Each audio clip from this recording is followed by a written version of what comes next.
السلام علیکم ورحمۃ اللہ وبرکاتہ۔ نحمده ونصلی علی رسولہ الکریم، اما بعد۔ اعوذ باللہ من الشیطان الرجیم، بسم اللہ الرحمن الرحیم۔ الذین ان مکناہم فی الارض اقاموا الصلاة وآتوا الزکاة وَأَمَرُوا بِالْمَعْرُوفِ وَنَهَوْا عَنِ الْمُنْكَرِ وَلِلَّهِ عَاقِبَةُ الْأُمُورِ۔ صدق اللہ العظیم۔ عالمی حالات سے واقف رہنا، ملکی تعمیر میں حصہ لینا تمام انسانوں کی بھلائی کے لیے، دنیا کے چلانے کا اسلامی نظام قائم کرنا، یہ بھی دین کا حصہ ہے۔ ایک سیاست وہ ہے جس میں دھوکہ، رشوت، قتل و غارت گری، فرقہ واریت بھری ہوئی ہے، اور ایک وہ سیاست جس کو اسلام پیش کرتا ہے جمہوری ملکوں کے لیے، اسلامی ملکوں کے لیے۔ اس سیاست کو نظر انداز کرنا بے دینی ہے، اس سیاست میں حصہ نہ لینا، ووٹ نہ ڈالنا، ووٹ کو بکھرنے سے نہ بچانا، علماء کی آواز میں آواز نہ ملانا، یہ اجتماعی جرم ہے۔ مدرسے، خانقاہیں، تبلیغ، دین کی دوسری محنتیں بھی محفوظ نہیں رہ سکتی ہیں اگر ملکی سرگرم انتخابی سیاست سے اپنے آپ کو الگ رکھا گیا۔ ایک طبقہ وہ بھی ہے جو ایک دو جذباتی تقریریں کسی پارٹی کے خلاف سن کر، ایک دو جگہ بلڈوزر کاٹنے کوٹنے کے حالات دیکھ کر، خوفناک قتل کے چند ویڈیوز دیکھ کر آپے سے باہر ہو جاتا ہے، فوراً اپنے بڑوں کو کوسنے لگ جاتا ہے، پارٹیوں کو گالی دینے لگ جاتا ہے، دفعتاً انقلاب چاہتا ہے، فوری تبدیلی کے لیے ہتھیار اٹھانا چاہتا ہے۔ یہ بھی حماقت ہے، ناسمجھی ہے۔ بڑوں کے تجربات کو سیکھتے ہوئے موجودہ زمانے میں نئے تجربات کیے جانے چاہیے۔ ان سب لوگوں میں ایک عظیم ہستی ہے، حضرت مولانا حسین احمد مدنی رحمۃ اللہ علیہ۔ اس ملک میں بلکہ عالمی سیاست میں زبردست حصہ لیا۔ اس مجلس میں سنایا جائے گا حسین احمد مدنی رحمۃ اللہ علیہ کے افکار، نظریات اور ان کے تجربات کی گہرائی کتنی تھی، اس زمانے میں کتنا ضروری ہے اس کو زندہ کرنا، نسلوں تک پہنچانا۔ پہلی خصوصیت، انہوں نے اس امت کو داعیانہ حیثیت سے پیش کیا۔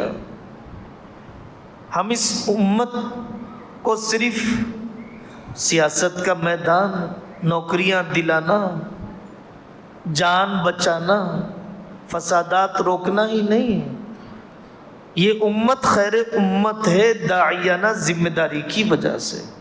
بہر صورت اپنی داعیانہ حیثیت کو نہیں بھولنا چاہیے۔ دوسری خصوصیت، یہاں پر پولیس ایکشن ہوا حیدرآباد میں، فسادات ہوئے مختلف جگہوں پر ہوتے رہتے ہیں، حضرت نے توجہ دلائی مشکلات سے مایوس نہیں ہونا ہے، زندگی نہ ختم ہونے والی مشکلات کے ایک سلسلے کا نام ہے۔ تیسری بات جو بہت اہمیت رکھتی ہے اس زمانے میں سیاست کے میدان میں کام کرنے والے دوستوں کے لیے، کہ انہوں نے کبھی ملی وحدت کو، امت مسلمہ کو بکھرنے نہیں دیا، اجتماعیت کو باقی رکھا، کوئی ایسی جنگ نہیں چھڑی، کوئی ایسا بول نہیں بولا جو خود امت کو بکھیرنے کا ذریعہ بن جائے۔ حسین احمد مدنی رحمۃ اللہ علیہ، ان کا علم قرآن کا، حدیث کا اتنا گہرا، سالہ سال بخاری پڑھائی دارالعلوم دیوبند میں، ان سے پہلے آسام میں، بنگلہ دیش میں شاگردوں کا ایک جال، قرآن و حدیث پر گہری نظر کے بغیر چند ویڈیوز دیکھ کر، چند اخبار دیکھ کر آدمی سمجھیں کہ وہ سیاست میں آنے کے قابل ہے، وہ سیاست سمجھنے کے قابل ہے، انتہائی نہ سمجھی ہے۔ عالمی سیاست پر نظر، ان کے خطبات عبدالحمید سواتی رحمۃ اللہ علیہ نے جمع فرمائے، خطبات صدارت حسین احمد مدنی رحمۃ اللہ علیہ کے، اس کو پڑھنے سے اندازہ ہوتا ہے کہ ان کی نگاہ عالمی اور ملکی سیاست پر، انگریزوں کی تحریر پر، اس ملک میں ہونے والی سازشوں پر، ملکوں کے مزاج پر، قوموں کے رجحان پر، اتار چڑھاؤ پر کتنی گہری نظر تھی۔ مشرق و مغرب کو جانتے تھے وہ، انہوں نے اس ملک میں جنگ آزادی چھیڑی، انگریزوں کو یہاں سے بھگانے کے لیے۔ انہوں نے صرف انگریزوں کو اس ملک سے بھگانا مقصود نہیں بنایا، کتنی وسعت نظری تھی۔ ہم یہ چاہتے ہیں کہ اس ملک میں مذہبی آزادی کے لیے ملک کی آزادی ضروری ہے۔ وہ یہ سوچتے تھے کہ ہم تحریک خلافت چلائیں گے، خلافت عثمانیہ کو بچائیں گے اور یہاں سے انگریز کو بھگائیں گے تو ایشیائی ممالک، برما، چین، ملایا، سماترا، نیپال، افغانستان، ایران، مصر، افریقہ، عدن، سوڈان، بحر ابیض، وائٹ سی کے کنارے جتنے ملک ہیں وہ سب حقیقت میں آزاد ہوں گے اگر اس ملک کو آزاد کرا دیا گیا۔ مصر میں جوش آیا یہاں کے تجربے کے بعد، پھر مصر والوں نے نہر سوئس کو آزاد کر لیا انگریزوں سے۔ یہ خامقاہی آدمی تھے، زبردست اللہ سے گہرا تعلق رکھنے والے ہیں، سفر و حضر میں انفرادی معمولات کے مکمل کرنے والے ہیں۔ جہاں اعتکاف بیٹھ گئے وہاں پر ذکر کے حلقے شروع ہو گئے۔ جن علاقوں میں حسین احمد مدنی رحمۃ اللہ علیہ نے سفر کر لیا وہاں پر حسینیہ نامی مدرسے قائم ہو گئے۔ عجیب انقلابی شخصیت اللہ نے انہیں بنایا تھا، غیر معمولی تواضع۔ اس زمانے میں لیڈرشپ کا لفظ بہت بولا جاتا ہے، چند اقوال حکمت کے دہرانے، پرجوش قسم کی تقریر کرنے، لفاظی کے کرنے کو لیڈرشپ سمجھتے ہیں۔ قیادت کے لیے یہ اخلاق کی بلندی۔ اس زمانے میں ان کی مخالف تنظیمیں تھیں جو کچھ اور چاہتی تھیں، انہوں نے گالیاں دی، بدتمیزیاں کی، سفروں میں انہیں تماچے مارے۔ حسین احمد مدنی رحمۃ اللہ علیہ نے اپنے کسی مخالف کے خلاف کارروائی نہیں کی۔ چھوٹے ظرف کے ساتھ بڑے کام نہیں ہوتے، بڑے ظرف والوں سے ہی بڑے کام ہوا کرتے ہیں۔ حدود اختلاف کی رعایت۔ اردو زبان کے سلسلے میں اس زمانے سے انہوں نے طاقتور دلیلوں کو لے کر بات کی ارباب سلطنت سے۔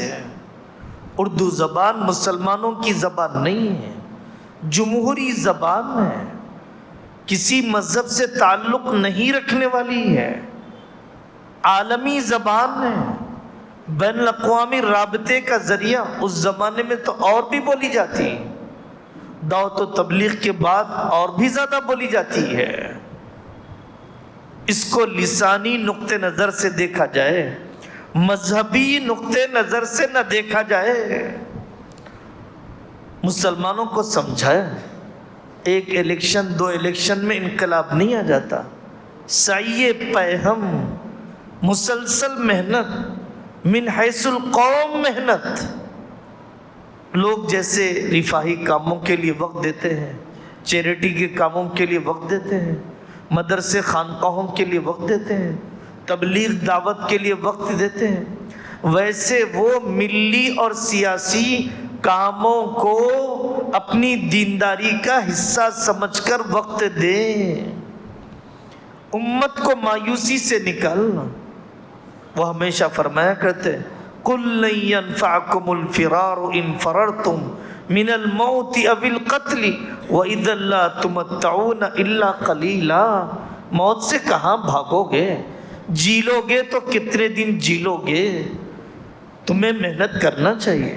نبی پاک صلی اللہ علیہ وسلم نے اسلامی شریعت میں اس باب میں جو رہبری کی ہے، تمہیں پوری منصوبہ بندی کے ساتھ آگے بڑھنا چاہیے۔